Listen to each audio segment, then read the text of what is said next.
আসসালামু আলাইকুম রহমতুল্লাহ। কেমন আছেন সবাই? আশা করি আল্লাহর রহমতে সবাই ভালো আছেন, সুস্থ আছেন এবং নিরাপদে আছেন। তো সবাইকে আজকের ভিডিওতে স্বাগত জানাচ্ছি।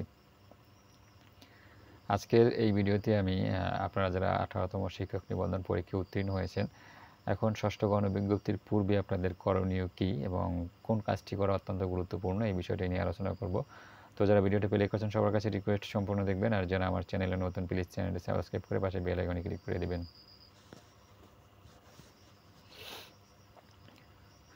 তো ইতিমধ্যেই 18তম শিক্ষক নিবন্ধন পরীক্ষার যে চূড়ান্ত ফলাফল সেটা প্রকাশ করা হয়েছে। যদিও এই ফলাফলটা একটু হতাশাজনক, মানে পাশের দিক থেকে, পাশের হারের দিক থেকে একটু হতাশাজনক। তারপরেও যেটা হয়েছে সেটা আমাদেরকে মেনে নিতে হবে।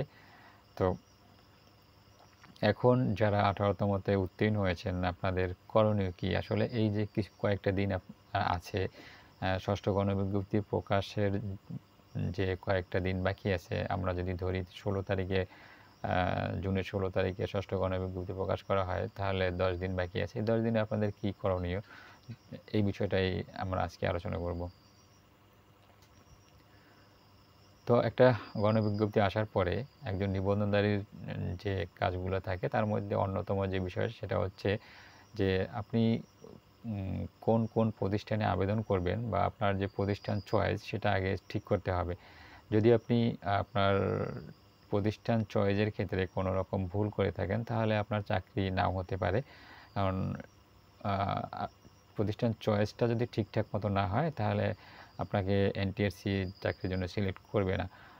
তো এই প্রতিষ্ঠানটা আপনি কিভাবে চয়েস করবেন? প্রতিষ্ঠান চয়েসের ক্ষেত্রে আপনি যেটা করবেন সেটা হচ্ছে যে আপনি প্রথমত আপনার নিজ এলাকায় যে প্রতিষ্ঠানগুলো আছে ওই প্রতিষ্ঠানগুলো আপনার সাবজেক্টে যদি শূন্য পদ থাকে তাহলে আপনি চয়েস তালিকার প্রথমেই আপনি ওই শূন্য পদগুলো ওই প্রতিষ্ঠানগুলো রাখবেন।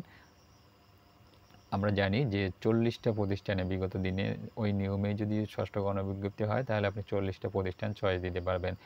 এই চয়েস লিস্টের প্রথমে আপনাকে রাখতে হবে হচ্ছে আপনার এলাকার যে প্রতিষ্ঠানগুলো আছে সেখানে যদি আপনার সাবজেক্টে শূন্য পদ থাকে তাহলে ওই প্রতিষ্ঠানগুলো আপনার চয়েসের প্রথমে রাখতে হবে। সেটা হতে পারে আপনার ইউনিয়ন ভিত্তিক বা আপনার উপজেলা ভিত্তিক। আপনার উপজেলায় যদি না থাকে, সাধারণত একটা উপজেলায় 40টা প্রতিষ্ঠান আপনি পাবেন না আপনার সাবজেক্টে। তো সেক্ষেত্রে আপনার জেলায় যে কোনো জায়গা থেকে আপনি 40টা প্রতিষ্ঠান চয়েস করে রাখতে পারবেন এবং এগুলো হচ্ছে আপনি চয়েস করে একটা লিস্ট করে রাখবেন। আপনার একটা কাগজে লিখে রাখবেন যে আপনি কোন প্রতিষ্ঠানের চয়েস দিবেন এবং সেটা কোন সিরিয়ালে করবেন। কোনটা আপনি 1 নম্বরে দিবেন, কোনটা 2 নম্বরে, 3 নম্বরে, এরকম করে আপনার 40টা প্রতিষ্ঠান চয়েস করে